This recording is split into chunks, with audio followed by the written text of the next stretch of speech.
We've all sat for presentations where the speaker starts off great, but we quickly realize that the entire presentation is just a sales pitch. And that immediately puts us off. And that's the very first talking style we need to avoid, the sales pitch. Chris Anderson, the founder of TED, talks about an incident wherein there was a speaker who was incredibly credible, and people were very excited to hear him speak. But as soon as he came on, he started off by telling people how great his services were and how it's helped so many people. In the middle of his speech, the organizers had to actually stop this guy and tell him, while what you're saying is great, it's seeming like an advertisement.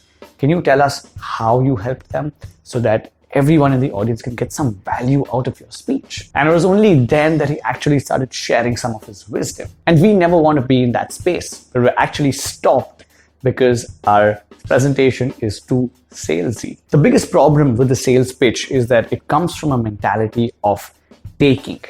And the best speakers and presenters in the world are givers. They have a giving mentality and are only concerned with how much value they're actually adding to the audience. We're going to discuss 3 more talking styles to avoid from Chris Anderson's book, TED Talks, that really kills certain presenters. The next talking style to avoid is the ramble. I've been in this position and I've known other people in this position. I've read about examples of it as well, where we're in the audience and the speaker comes on and they start their speech with something along the lines of, as I was coming down here, thinking of what to say to all of you. And that immediately puts the audience off because it shows us that this guy or girl hasn't spent the time to really prepare anything for us.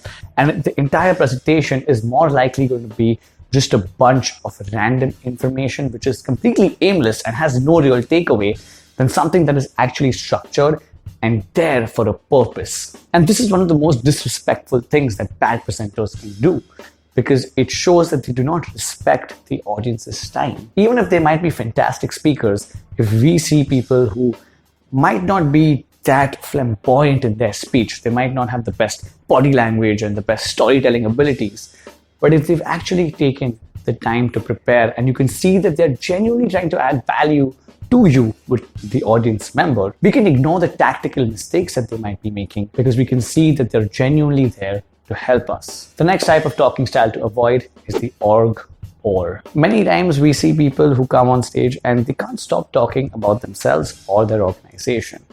And while this might be valuable and interesting for the employees of said organization, it doesn't really matter to a general audience. And this kind of tailsbone from the sales pitch example. We cannot come with the mentality of just saying what we want to say. We have to say what the audience wants to hear and what they will actually gain from. In Chris Anderson's book, TED Talks, he provides a very brilliant example. Let's take one speaker who has to deliver the same message, but the way he frames that message will largely determine how interested the audience will be. Here's how to not do it. Back in 2005, we set up a new department in Dallas in this office building, and its goal was to investigate how we could slash our energy costs. So I allocated Vice President Hank Borham to the task. That's boring. People who are not part of the organization don't know what the hell we're talking about. Instead, here's how we can do it. Back in 2005, we discovered something surprising. It turns out that it's possible for an average office to slash its energy costs by 60% without any noticeable loss of productivity. Let me share with you how. One mode is interesting and the other kills interest. And the last talking style to avoid is the inspiration performance. I've spoken about this before as well, that when we come on stage, we try to inspire the audience, it will rarely work.